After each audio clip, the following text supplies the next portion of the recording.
Hi all welcome back to my YouTube channel. ಎಲ್ಲರೂ ಹೇಗಿದ್ದೀರಾ, ಚೆನ್ನಾಗಿದ್ದೀರಾ ಅಂತ ಅಂದ್ಕೊಂಡಿದ್ದೀನಿ. ಹಾಗೆ ಇವತ್ತು ಮಕರ ಸಂಕ್ರಾಂತಿ ಹಬ್ಬದ ವ್ಲಾಗ್ ಆಗಿರುತ್ತೆ. ಇದು ಹಬ್ಬದ ವ್ಲಾಗು. ಸೊ ಮೊದಲನೇದಾಗಿ ಎಲ್ಲರಿಗೂ ಮಕರ ಸಂಕ್ರಾಂತಿ ಹಬ್ಬದ ಹಾರ್ದಿಕ ಶುಭಾಶಯಗಳು. ಸಂಕ್ರಾಂತಿ ಹಬ್ಬ ಅಂತ ಹೇಳಿದ್ರೆ ಎಳ್ಳು ಬೆಲ್ಲ ಇರಲೇಬೇಕು ಅಲ್ವಾ. ಸೊ ಹಾಗಾಗಿ ಇಲ್ಲಿ ಎಳ್ಳು ಬೆಲ್ಲ, ಕಡಲೆಕಾಯಿ, ಅವರೆಕಾಯಿ, ಗೆಣಸು, ಹಾಗೆ ಕಬ್ಬು, ಇಲ್ಲಿ ಏನು ಹಣ್ಣಿದೆ ಅದನ್ನು ಏನು ಅಂತ ಹೇಳಿ ನನಗೆ ಕಮೆಂಟ್ ಮೂಲಕ ತಿಳಿಸಿ. ಹಾಗೆ ಪೊಂಗಲ್ಲು ಕೂಡ ಮ್ಯಾಂಡೇಟ್ರಿ ಅಂತಲೇ ಹೇಳ್ಬೋದು. ನಾವು ಮೊದಲನೇದಾಗಿ ಅಯ್ಯಪ್ಪ ಟೆಂಪಲ್ಗೆ ಹೋಗೋಣ ಅಂತ ಹೇಳಿ ಅಂದ್ಕೊಂಡಿದ್ದು. ಬಟ್ ಏನಾಯಿತು ಅಂತ ಹೇಳಿದ್ರೆ, ನಾವು ಮಧ್ಯಾಹ್ನ ಹೊರಟಿದ್ರಿಂದ ಟೈಮಿಂಗ್ಸು ಸ್ವಲ್ಪ ಬೇಗನೆ ಹೋಗಿಬಿಟ್ಟಿದ್ವಿ ಅಂತಲೇ ಹೇಳ್ಬೋದು. ಆಲ್ರೆಡಿ ಮಾರ್ನಿಂಗ್ ಓಪನ್ ಮಾಡಿದ್ದು ಕ್ಲೋಸ್ ಮಾಡಿಬಿಟ್ಟಿದ್ರು. ಅಗೇನ್ ಈವ್ನಿಂಗ್ 5:30, 6 ಗಂಟೆಗೆ ಓಪನ್ ಆಗುತ್ತೆ ಅಂತ ಹೇಳಿದ್ರು. ನಾವು ಹೋಗಿದ್ದು 3:30. ಇನ್ನೇನು ಮಾಡೋದು, ಅಷ್ಟೊತ್ತರೆಗೂ ಏನೂ ಮಾಡೋಕ್ಕಾಗಲ್ಲ ಅಂತ ಹೇಳ್ಬಿಟ್ಟು, ಅಯ್ಯಪ್ಪ ಸ್ವಾಮಿ ಟೆಂಪಲ್ ಇರೋದು ಬೆಟ್ಟದ ಪಾದದ ಹತ್ರನೇ ಇರೋದು. ಅಲ್ಲಿಂದ ಇಲ್ಲಿಗೆ ತುಂಬ ಹತ್ರನೇ ಅಂತ ಹೇಳ್ಬೋದು, ಅಕ್ಕಪಕ್ಕದಲ್ಲೇ ಇರೋದು. ಸೊ ಹಾಗೆ ಟೈಮ್ ಪಾಸ್ ಮಾಡೋಣ ಅಂತ ಹೇಳ್ಬಿಟ್ಟು ಬೆಟ್ಟದ ಪಾದದ ಹತ್ರ ಬಂದ್ವಿ. ಬೆಟ್ಟ ಹತ್ತಿ ಇಳಿಯೋಷ್ಟರಲ್ಲಿ ತುಂಬ ಟೈಮ್ ಆಗೋಗುತ್ತೆ, ಆಗಲ್ಲ ಅಂತ ಹೇಳ್ಬಿಟ್ಟು ಇಲ್ಲೇ ಸ್ಟಾರ್ಟಿಂಗಲ್ಲೇ ಗಣೇಶ ದೇವಸ್ಥಾನ ಇದೆ ಅಲ್ವಾ, ಅಲ್ಲೇ ಒಂದು ಸ್ವಲ್ಪ ಹೊತ್ತು ಕೂತ್ಕೊಂಡು ಮಕ್ಕಳೆಲ್ಲ ಆಟ ಆಡ್ತಾಯಿದ್ರು, ಅವರೂ ನೋಡಿಕೊಂಡು ಹಾಗೆಯೇ ಟೈಮ್ ಪಾಸ್ ಮಾಡಿದ್ವಿ ಅಂತಲೇ ಹೇಳ್ಬೋದು. ಇದಾದಮೇಲೆ ಇಲ್ಲಿ ಟೆಂಪಲ್ ಹತ್ರ ಬಂದ್ವಿ. ಗಣೇಶ ಟೆಂಪಲ್ ಹತ್ರ ಬಂದ್ಬಿಟ್ಟು ಅಲ್ಲೇ ಮಂಗಳಾರತಿ ತೊಗೊಂಡು ಅಲ್ಲೇ ಕೂತಿದ್ವಿ, ತುಂಬ ಹೊತ್ತು ಕೂತಿದ್ವಿ ಅಂತಲೇ ಹೇಳ್ಬೋದು.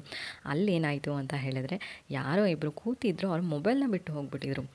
ಸೊ ಅವರು ಬಂದೇ ಇಲ್ಲ ಅಂತಲೇ ಹೇಳ್ಬೋದು. ಅದಾದಮೇಲೆ ನಾವು ಆಯಿತು ಇನ್ನೇನು ಹೊರಡೋಣ ಅನ್ನೋಷ್ಟರಲ್ಲಿ ಆವಾಗ ಬಂದು ಅವ್ರ ಮೊಬೈಲ್ನ ಹುಡುಕ್ತಾಯಿದ್ರು. ಸೊ ಅಲ್ಲೇ ಪೂಜಾರಿ ಇದ್ದರು ಅಲ್ವಾ, ಅವ್ರ ಹತ್ರನೇ ಮೊಬೈಲ್ ಕೊಟ್ಟಿದ್ವಲ್ಲ, ಅವ್ರ ಹತ್ರ ಕಲೆಕ್ಟ್ ಮಾಡಿಕೊಂಡ್ರು ಅಂತಲೇ ಹೇಳ್ಬೋದು. ಸೊ ಎಲ್ಲಾದರೂ ಹೊರಗಡೆ ಹೋಗಿದ್ದೀರಾ ಅಂತ ಹೇಳಿದರೆ ನಿಮ್ಮ ವಸ್ತುಗಳ ಮೇಲೆ ನಿಮಗೆ ಗಮನ ಇರಲಿ ಅಂತಲೇ ಹೇಳ್ತೀನಿ.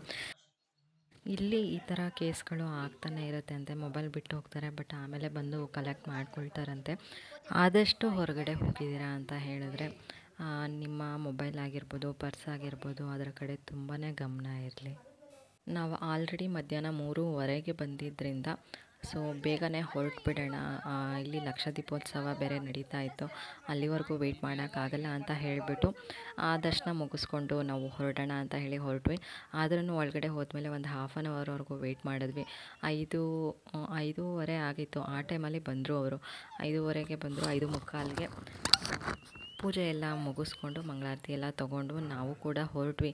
ಯಾಕೆ ಅಂತಂದರೆ ಲೇಟ್ ಆಗ್ತಾ ಏನಾಗುತ್ತೆ ಅಂತ ಹೇಳಿದ್ರೆ, ಇಲ್ಲಿ ಲಕ್ಷ ದೀಪೋತ್ಸವ ಇರೋದರಿಂದ ತುಂಬ ಜನ ಸೇರ್ತಾರೆ ಅಂತಲೇ ಹೇಳ್ಬೋದು. ಹಾಗೆ ಆ ದೀಪಗಳು ಹಚ್ಚಿರ್ತಾರೆ, ಆ ಹಬೆ ಇರುತ್ತೆ, ಮಕ್ಕಳನ್ನ ಇಟ್ಕೊಂಡು ಅಲ್ಲಿರೋದಕ್ಕಾಗಲ್ಲ ಅಂತ ಹೇಳ್ಬಿಟ್ಟು ಬೇಗನೆ ದರ್ಶನ ಮುಗಿಸ್ಕೊಂಡು ನಾವು ಹೊರಟ್ವಿ. ಸಂಜೆ ಟೈಮಲ್ಲಿ ಲಕ್ಷ ದೀಪೋತ್ಸವ ನೋಡೋಕ್ಕೆ ತುಂಬಾ ಚೆನ್ನಾಗಿರುತ್ತೆ ಅಂತಲೇ ಹೇಳ್ಬೋದು. ಯಾಕೆ ಅಂತಂದರೆ ಕತ್ಲಾಗಿರೋದು ಒಂದು ಕಡೆ ಆಗಿರುತ್ತೆ, ದೀಪಗಳು ಬೆಳಗ್ತಾ ಇರೋದೇ ಇನ್ನೊಂದು ಕಡೆ ಇರುತ್ತೆ. ಆ ಖುಷಿನೇ ಬೇರೆ ಅಂತಲೇ ಹೇಳ್ಬೋದು. ನಾವು ಮನೆಗೆ ಹೊರಟ್ವಿ. ಮನೆಗೆ ಬಂದಾದಮೇಲೆ ಸೌಮ್ಯಕ್ಕ ಅವರು ಕೂಡ ಮನೆಗೆ ಹೊರಡ್ತೀನಿ ಅಂತ ಹೇಳಿದ್ರು. ಅವರು ಕೂಡ ಎಳ್ಳು ಬೆಲ್ಲ ತೊಗೊಂಡು ಬಂದಿದ್ರು. ಅವರು ನಮಗೆ ಕೊಟ್ಟರು, ನಾನು ನನ್ನ ಮಗಳ ಕೈಲಿ ಅವ್ರಿಗೆ ಕೊಡಿಸ್ದೆ. ಮಧ್ಯಾಹ್ನ ನಾನು ಅಡುಗೆ ಮಾಡಿರೋದ್ರಿಂದ ಮನೆಗೆ ಬಂದಾದಮೇಲೆ ಅಡುಗೆ ಮಾಡೋದು ಇರಲಿಲ್ಲ. ಹಾಗಾಗಿ ಒಂದು ಸ್ವಲ್ಪ ಹೊತ್ತು ರೆಸ್ಟ್ ಮಾಡಿ ಮಕ್ಕಳು ಆಟ ಆಡ್ತಾಯಿದ್ರು. ಹಾಗೆ ಬೆಳಿಗ್ಗೆನೇ ಎಲ್ಲ ಪೂಜೆ ಆಗಿತ್ತು, ವಿಡಿಯೋ ಮಾಡೋದಕ್ಕೆ ಆಗಿಲ್ಲ. ಹಾಗೆ ಸಂಜೆ 6:30 ಆಗಿತ್ತು. ಆ ಟೈಮಲ್ಲಿ ನಾನು ದೀಪ ಎಲ್ಲ ಹಚ್ಚಿ ಆವಾಗ ನಾನು ವಿಡಿಯೋನ ಮಾಡ್ಕೊಂಡಿದ್ದು ಅಂತಲೇ ಹೇಳ್ಬೋದು. ಮಧ್ಯಾಹ್ನ ನಾನು ಹೊರಡೋಕ್ಕೂ ಮುಂಚೆ ಅಡುಗೆನ ಮಾಡಿ ಇಟ್ಬಿಟ್ಟೆ ಹೋಗಿದ್ದು. ಸೊ ಇವತ್ತಿನ ವ್ಲಾಗ್ ಹೀಗಿತ್ತು. ನಮ್ಮ ಹಬ್ಬ ಹೇಗೆ ಮಾಡಿದೆ ಅಂತ ಹೇಳಿಬಿಟ್ಟು ನಾನು ತಿಳಿಸ್ಕೊಟ್ಟಿದ್ದೀನಿ. ನೀವು ಹೇಗೆ ಸೆಲೆಬ್ರೇಟ್ ಮಾಡಿದ್ರಿ, ಸಿಂಪಲ್ಲಾಗಿ ಮಾಡಿದ್ರಾ, ಗ್ರ್ಯಾಂಡಾಗಿ ಮಾಡಿದ್ರಾ ಅಂತ ಹೇಳಿ ಕಮೆಂಟ್ ಮೂಲಕ ತಿಳಿಸಿ. ನನಗೆ ಇಷ್ಟ ಆಗಿದ್ರೆ ಲೈಕ್ ಮಾಡಿ, ಶೇರ್ ಮಾಡಿ, ಕಮೆಂಟ್ ಮಾಡಿ ತಿಳಿಸಿ. ಹಾಗೆ ಇನ್ನೂ ನನ್ನ ಚಾನಲ್ನ ಸಬ್ಸ್ಕ್ರೈಬ್ ಮಾಡಿಲ್ಲ ಅಂತ ಹೇಳಿದ್ರೆ ಸಬ್ಸ್ಕ್ರೈಬ್ ಮಾಡ್ಕೊಳ್ಳಿ. ಮತ್ತು ನಾನು ನೆಕ್ಸ್ಟ್ ವ್ಲಾಗಲ್ಲಿ ಸಿಗ್ತೀನಿ. ಅಲ್ಲಿವರೆಗೂ ಟೇಕ್ ಕೇರ್, ಬಾಯ್.